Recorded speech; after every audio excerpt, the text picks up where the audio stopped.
All right, so I'll continue.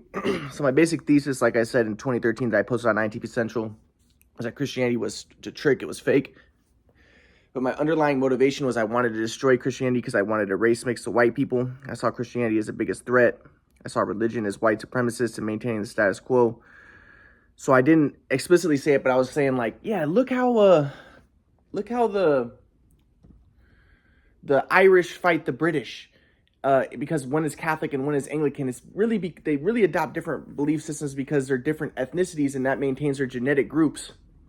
And the only reason why different genetic groups have different religions is so that they can. It's just a smokescreen for maintaining their genetic distinction and their genetic lineages and separation from each other. So I was saying, what would be best is if we all just mixed, and it would bring peace on Earth, because then it would dissolve all religion. Because religion is just an outgrowth of Darwinism and the desire to maintain separate groups through separate belief systems. So my idea was, once we mix everybody, and I was saying we could create a forecast society based around the different personality types, there would be peace on Earth. But really, in the back of my mind, and I told the people on INTP Central, I was like, but we could, it's possible that Jews and white people have the most swag flow, so we can mix them the most. But really, in the back of my mind, the thing that was motivating me was, I think it's because I saw myself as Jewish and I wanted to mix all the races. And that's why I was a communist. And that's why I was for communism and leftism my whole life.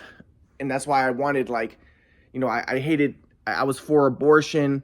I was for welfare. I was for open borders. I was for everything leftists are for, because I didn't like white people. And I thought that everything that the right wing was for was just Nazi. And the Fox News was just Nazis. It was just from trying to maintain the white race. And I didn't like the family, because I thought that I was like, Fox News is all about the family. It's Nazi, because they just want to maintain the white race. So I was just like a pure communist. And I think it's because I saw myself as Jewish, and I saw white people as the biggest threat. So I was for homosexuality, and I was for Darwinism, and I wanted to believe homosexuality is genetic. Like, I wanted to believe, yeah, it's genetic. It's due to genes. Because, and I'm trying to psychoanalyze myself, and I think the reason why I wanted a deep psychoanalysis, but I mean, really tried to psychologically understand why I gravitated toward these ideas. But I think that the reason why I wanted to believe it's genetics and it's genes is, why was I so against the right wing? I was against white people, right? And I was against victim blaming because I saw Jews as victims, and I hated the idea of victim blaming, and I wanted to blame the white man. And why did I want to believe it's genetics? Because, like I said, my grandpa, his existential metapsychiatry, the whole thing with existential metapsychiatry is we are energy, and it's kind of a spiritual worldview.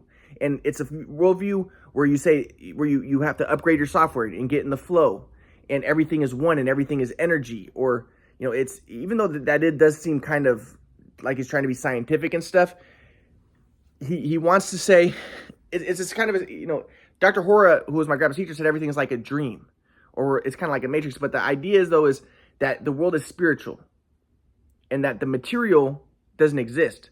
But I was a Marxist. I wanted to see things as material, right? And I wanted to believe in Darwinism. And the thing about Darwinism is, like, one time I asked my grandpa, like, what do you think about Noam Chomsky's idea that, language is innate? And my grandpa was like, he didn't know if that's true. Because in the existentialist viewpoint, nothing is really innate. You choose. I was confused about that, and I'll get to that later. But you choose. My grandpa would even go so far later to say, like, you even choose before your life the restraints that you will have within this life. But the idea is, you don't want to be like, oh, I'm a victim. No, you choose. You are creating your life. And my grandpa would say, but my grandpa, Dr. Hora, was an extreme. He said that you really literally create everything. His was like very extreme New Age almost. But my grandpa tried to simplify, or tried to make it a little more rational and be like, well, you don't necessarily completely create your life, but you do, with your software, invite things into your experience. And so he tried to make it a little more rational. So whereas the New Age, The Secret book would say, you created that mansion with your thoughts, manifested it. But my grandpa would say, no, well, it's not necessarily that you created it, but by having a higher consciousness, you and more a higher level of aliveness and being more in the flow, you made it possible to get that house. But still, you want to take responsibility for it. But I wanted to believe more like So in terms of like Darwinism, I wanted to believe like homosexuality is genetic, because I don't want to believe in like that you take responsibility. And I remember like I thought that my grandpa was gay, because my grandpa was like he didn't really necessarily subscribe to the idea that homosexuality is genetic. But I thought that my grandpa was gay, because I'm like, well, then you must be gay, because I'm not attracted to dudes at all. And if you think that it's a choice that you choose if you're gay or not, then you must have an attraction to men. But my grandpa, that's not necessarily what he's saying though. But my point is, I wanted to believe that things were genetic, and everything in the world was based around genetics. So when you believe that, you kind of take away responsibility from yourself. So you start to think like, oh, well, yeah, well, of course the Holocaust happened because the white people are Europeans and they have different genes than the Jews, and the Jews have different genes, and it caused conflict, and that's why the Jews were mistreated and killed. It's because of Darwinism. And the same thing with the white people and the black people is because of Darwinism. And so you kind of almost like justify what happened, and you don't take any responsibility. And I didn't want to take responsibility. I wanted to believe that my grandpa would say there is no innocent victim, and I hated that idea, because I'm like, I didn't want to see the Jews as not innocent victims. I wanted to see the Jews as victims of white supremacy and Darwinism and the white man, and I didn't want to take any responsibility. And ironically, my mindset of Darwinism, believing that things are Darwinian, like, so I would justify, oh, well, they're homosexuals because they were probably second born, and this are genetics, and it's a gay uncle hypothesis where, actually having gay men in the tribes would help the young members of the tribe survive, because they would help their sisters take care of the children, as opposed to the straight uncles. So gay is actually it's genetic, and there was a genetic Darwinian reason why gayness came about. I wanted to believe that, and I wanted to believe that Darwinism ran the world, and that spiritual, Christianity is just fake, and it was just based around Darwinism. Because like I said, the Jews in the Bible, in the New Testament, they say, if we kill Jesus, then we will be saved. The Sanhedrin, or the high priest, he says, if we kill Jesus, we'll be saved. And I was like, yeah, this was because he was a sacrificial lamb, and it saved the Jews. It didn't save the Romans. It was a trick to save the Jews by converting the Romans to the Christian religion that would help protect the Jews and save the Jews from being killed. It was just a Darwinian trick. And I wanted to see, like, humans maybe subconsciously doing this, like, how parasites will subconsciously attach to ants' brains and make the ants climb up a leaf and then shoot spores out and continue the parasite's growth. I was like, yeah, humans do stuff like that too. And in Paul, when he was converting the Christians, the Romans, it was just a Darwinian trick, to a mind virus meme, to infect the Romans to save the Jews. And it was all just Darwinian. And it was just a Darwinian trick. And Paul might not even have been aware of what he was doing, but he was doing it. Like humans could be like animals, and we're just being run by Darwinism. So I didn't want to take any responsibility. So like I remember my grandpa one time, and I didn't like spirituality, because I saw spirituality as white supremacist and maintains the white supremacy and stuff. So I remember like my grandpa was telling me that he told me that thing about the boy who skids his knee, and then the parents might go up to the boy and be like, oh my gosh, oh, you have a boo-boo, and they make a big deal about it. But my grandpa would say, no, you are not your body. And this is a spiritual concept, right? You are not your body. I didn't like the spiritual concepts. You aren't your body. And if the parents focus so much on the body and pampering the kid and like, oh my gosh, then it's going to make the kid feel like, oh, I'm a victim. Oh, and it's going to make the kid start to believe that he's a body, that he is his body. And that will detract him from being in the flow and transcending the body and transcending feelings and the ego. But I think that I was kind of averse to my grandpa's teachings, even though I kind of understood them, but I was kind of averse to them because I think I was like, okay, so you're against victims. Like, like the Jews are victims. So, it seems like you're just a right winger who's against the victim mentality. And I was always didn't like the right wingers who were against the victim mentality. I thought that they were just like white supremacists. So like my grandpa talked about like a woman who's raped too.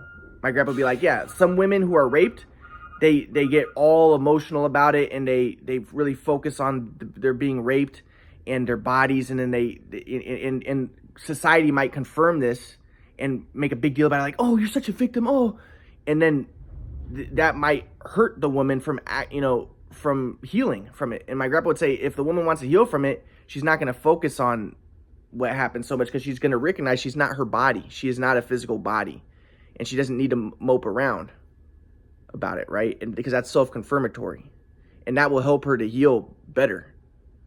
The realization that she is not a physical body. But again, like I'm listening to this and I'm like, okay, well, you just seem kind of like a right winger, kind of like the people who don't make a big deal about rape. You don't care about the women being raped. You're not for women. You know, I was more of a leftist, so I would be more for, you know, I wanted women's rights, and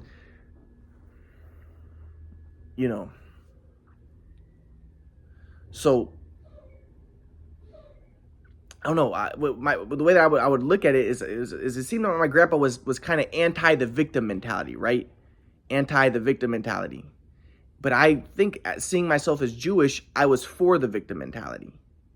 Like I wanted to be for the victims. I wanted to be for the oppressed, for the people of color.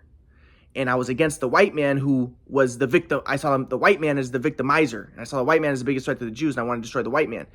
So, and I recognized within the right wing people, kind of this, what my grandpa would talk about, like, oh, you are not your body, this spiritual mentality, but you should take responsibility. Like there is no such thing as an innocent victim.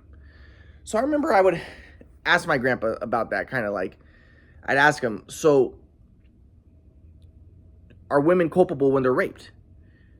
Now, I think this is what my grandpa would say. I don't remember what he said exactly, but what he would say is, for instance, my grandpa would say that like African tribes where the women show their breasts, my grandpa would say that's fine, because he would say if you're in the flow and you see a woman with her breast showing, you wouldn't really necessarily respond to it, because you recognize everything is one and you're not going to be lustful and all that. And in the African tribes, my grandpa would say that they saw boobs all the time. It's not a big deal.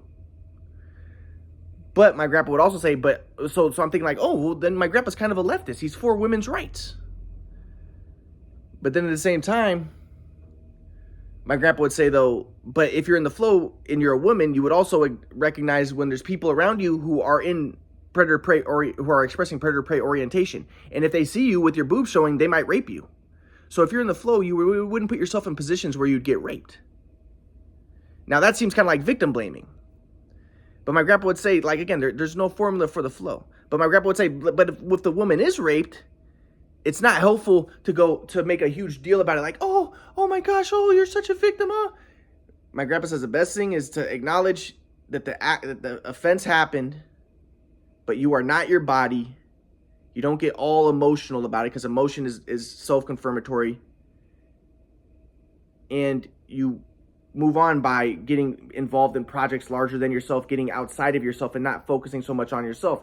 And also, now my grandpa would say, I think that he would acknowledge a lot of time there are like Carl Jung said it too. And I remember I thought, oh, Carl Jung is kind of a white supremacist, because Carl Jung said something like that. Sometimes women will go out, like there's been cases where a woman would like go jogging dressed promiscuously, and she would be wanting to get raped. And the reason why that was, now I would say, see, I wanted to believe Darwinism, and I wanted to believe, oh yeah, the woman wants to be raped because in her Darwinian instincts, she is looking for an alpha male man, a savage man, kind of sadistic man, to impregnate her, because she wants to have children who also are powerful and sadistic. That will be powerful for her tribe, survival. So that would be why the woman wants to be raped. and why she goes out running promiscuously and she's looking to get raped. Now my grandpa would, now that's, again, I'm blaming Darwinism. And again, then you're not taking responsibility. Then you're saying, oh, you're just a slave to your whims. And then if I believe in Darwinism, then I will act. And I think this is why my grandpa was trying to move me away from seeing things in a Darwinian fashion.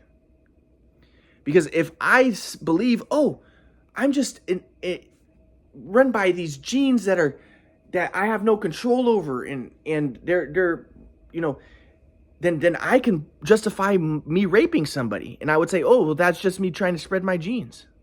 And the women, or the women, or a woman going out, I was just looking at this, like some women would justify going out on girls' nights out and having sex with other men when they're ovulating because they say, I can't help it. It's because when I'm ovulating, my instincts come over, and then, even Jordan Peterson talks about this, like that there's like a biological genetic aspect of it where when they're ovulating, then they're looking for men with high testosterone, and they can't help it. And then they go out on girls' nights and then they have sex with them so that they will have high testosterone babies, but they'll have the beta male, who's their husband, take care of them, who will provide for them, but they'll have the alpha male babies. Now, if you believe in Darwinism, my grandpa would say it's not the genes that cause this to happen. My grandpa would say if a woman, probably it would be, again, superior inferior software. She goes out and she wants to have, she has sex with a really quote unquote sexy man, like a very powerful man, because she wants to have superior babies, and she's preying on her husband. This is dualistic software. It's superior inferior software. She wants to be superior, and she's not in the flow. And then she goes back to her husband and she preys on him, and she extracts resources from him. Now that my grandpa would say this isn't genetic, because if you believe it's genetic, then you justify it. But it's more software, but you can upgrade your software to higher levels of software. But I wanted to destroy religion and destroy these ideas of, oh, we can have higher levels of software. And I think that this is why, like, the black guys who are like thugs and stuff so much, I justify them. Like, oh, they're just natural. They're the natural humans. And the white man is the unnatural one who came out of Africa and he's domesticated. But the black man's the more natural and he's the more real. And I didn't like the white people, and I want to see the Jews as more black. But my point is, my grandpa was trying to teach me that, to upgrade my software and to take responsibility. If you believe in Darwinism, then, oh, we're just victims, and we're just slaves to the whims of our genes, but no, if you have a more spiritual idea like that, my grandpa's existential metapsychiatry, then you take responsibility and you upgrade your software, and then you're not going to act in. So like, I'm going to get to this. When I had a motivation to have sex out of wedlock to get a girl pregnant just because I wanted to have a baby so I could be superior, but I wasn't in the flow. If I didn't want to be I was trying to be a beneficial, a good person and be like a superior person, superior inferior software, as opposed to a beneficial presence. Because if I bring a baby into the world out of wedlock, that could cause a lot of problems. I wasn't in the flow for the baby, for everything. So, I wasn't in the flow. I was still seeing things through the Darwinian fashion.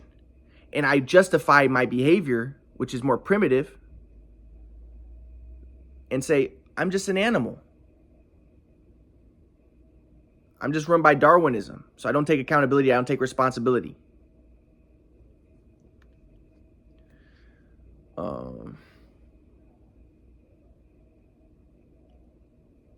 So this is really rambling, this whole one. I'm going to make a better lecture hopefully next, but I'm kind of getting at